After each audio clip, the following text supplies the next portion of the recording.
Good morning, good evening. Welcome to week 3 of Mpai 600 here at Georgetown University School of Continuing Studies Applied Intelligence Program. Happy July 4th. Happy holidays to everyone out there. I wish I could say that we could give you days off and there is no, give you the weekend off away from the class, because it's compressed class. We have to go forward as if we're continuing on. So, just announcements. Paper 1 is due now. Yesterday, Sunday night, whenever you're watching this. So I will have those back to you next time you watch this video in a week. So review of last week. The requirements, again, we talked about the requirements, integrating them into the collection strategy. Hopefully you did that in depth for your paper, and I will let you know if you did do that on your paper. We didn't cover intelligence traps. These are the analytical biases that people who are in the intelligence profession or even any other profession where there is where you have to synthesize information to arrive at a conclusion.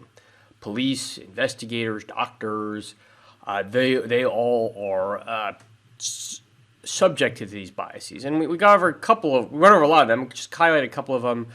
Confirmation bias, this is one that we are all victims of, or we are all perpetrators of, I should say. When we have an answer, we use a heuristic to come up with an answer to whatever intelligence question or whatever question in life we have, and then we always try and pick apart information to reinforce that. We all have that. Disinformation campaigns, propaganda campaigns, whether they're on Facebook or even before the advent of social media, understand that people have certain biases, and they try and use propaganda and they try and use memes and social media posts to reinforce that. And that's how in some cases people become radicalized into certain understandings. Mirror imaging. This is something we do, particularly as Americans. So we assume that a potential adversary or someone that we are analyzing will act in the same way that we do. Big example is we assume foreign leaders act in the same way our foreign leaders would. We don't understand that in our country as a democracy, presidents, they want to hold into power, but they're holding into power in a political manner. When you're talking about our potential adversaries, where it's Putin or North Korea or anyone, they don't lose elections; they lose their life if their political power is undermined.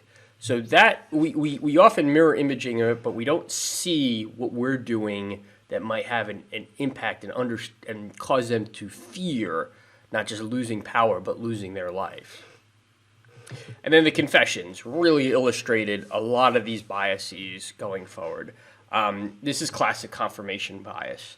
The detective settled on a suspect or a scenario of the crime, and they fed evidence that confirmed that to arguably a ridiculous level. And you saw that they settled on that it was involved. These Navy folks were involved in it in some way, and then when the other pieces of information, DNA information, motivations, etc., were discounted, or were discounted to try and arrive at this conclusion. Vividness bias. Vividness bias was highlighted in this. Detective Ford knew that a confession played in front of a jury would lead to a conviction. We could talk about motives, we could talk about DNA, we can talk about timelines, we could talk about all those things, but those don't hold a candle to being able to vividly display a confession and a monotone conversation about you raping and killing this woman. You do that in front of a jury, and you do that on a videotape or audio tape. Detective Ford understands that. We could give you all sorts of contrary evidence of people falsely giving confessions, and we could parade out statistics on that and talk about police abuse. But that's not going to hold a candle to the vividness of that confession being played in court. Negative evidence. Again, there was a focus on the confession. It was focused on that is the connection to the murder. No one flipped the script and asked, okay, if these guys are guilty, why aren't we seeing DNA evidence, fingerprinting, hair samples, motive, timeline? Why aren't those factors included? All we're seeing is this confession. We said confession equals the crime. We didn't flip the answer, the questions to kind of ask, why are we not seeing these other factors? Clientelism. We'll talk about this in depth when we talk about the Iraq WMD case study, but certainly a client was, or the client was the prosecutors, the detectives wanted to impress the prosecutors wanted to generate convictions for the public. Public didn't want to know that there was murderers running around in the news, so evidence was forged, evidence was manipulated to essentially please your client, please whether it was the prosecutors, whether it was the public as general, etc. So clientelism had a factor in leading to these false evidence. Let me just talk about two things real quick. So Georgetown values. I don't know if anyone here is Catholic, Jesuit. I don't know if that really matters. I doubt most people chose Georgetown because of their religious underpinnings. But there is a thought of having kind of moral values, social values that Georgetown does try to instill, and knowing that you all are going to be in leadership positions going forward. We want you to know about this case study for the analytic failures, but also know that people in positions of power, where they had power over these kids who were sent to jail for long periods of time, and they didn't follow a moral compass. And before we all say that Detective Ford was the bad guy here, and he certainly was, I will add that there were prosecutors, there were juries, there were judges, there were appellate judges, there was the governor, all the way up and down the chain of command that essentially let this injustice happen. And it's not brought up in the documentary. The final lawsuit. So, just so you know, they were released, as you saw. Their crimes were expunged by Terry McAuliffe, who's running for governor this time, but his last day in office in 2017. So that's when they were fully exonerated. The last lawsuit where they got compensation was in 2019, not too long ago. So this documentary ended in 2009, but it was only 2019, 22, 23 years after this happened that they got their full restitution. So there's an injustice occurred all throughout the chain for many, many years. And I hope you understand that. And I hope you kind of understand that everyone has these biases here. We all have these biases. It's not about having them, not having them. It's about how we act in them, how we can recognize them among ourselves.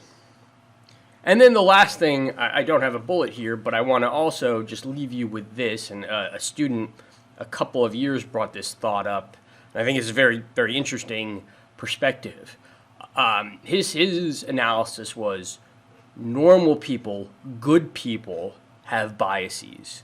And we're going to talk about Iraq WMD. We're going to talk about other areas where intelligence analysts let their biases overcome them.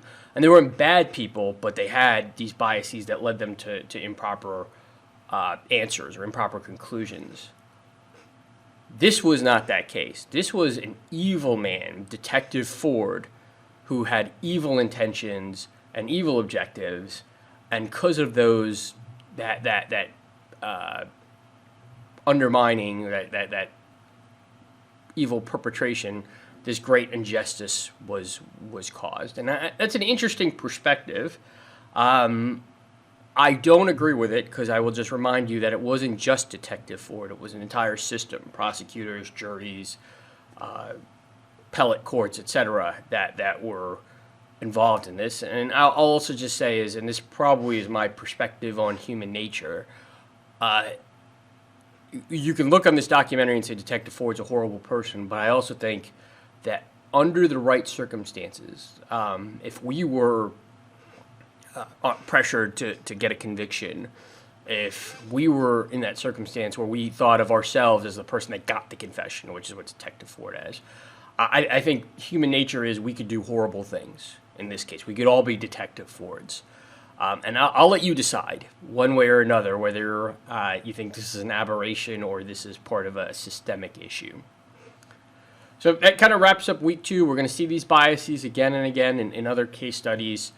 So shifting to week 3, strategic surprise is our look. We're going to talk about Pearl Harbor and the Yom Kippur War, 2 historical case studies that really have a impact on the intelligence community and how we perceive information, perceive inadequate information, and how we should or should not be surprised. And the question I'm going to just posit, where were the failures? So we talked about the collection strategy, or the intelligence cycle in week 1. As you're going through these readings and these documentaries, ask, where were the failures? Was the failure in collection? Was the failure in analysis? Was the failure in policy, in briefing to policymakers, as you're going to read about in the doll? Or was it the policymakers having all the information, but they just failed to make decisions that would have mitigated these actions? And then was there just underlying circumstances? Bad luck, bad commanders, bad just stuff happens category. So as you're going through this, where was the failure? And I want you to think about this as you're answering the questions going forward. So the readings documentary, the doll, again, great book, very well written. They'll cover the Pearl Harbor in very good detail. The Yom Kippur War, the Bruce Riedel article, that covers it. And then the Al Jazeera, The Crossing. It's actually a 3-part documentary. I only assigned part 1, and even among part 1, the first 30 minutes are really where the intelligence failure occurred. But that really gives you a good understanding of the intelligence, what went wrong, and what the Israelis failed to do in determining the Arab attack. So, pending any questions, I will see you next week, or I'll have your papers graded next week. And if there's questions or issues, let me know.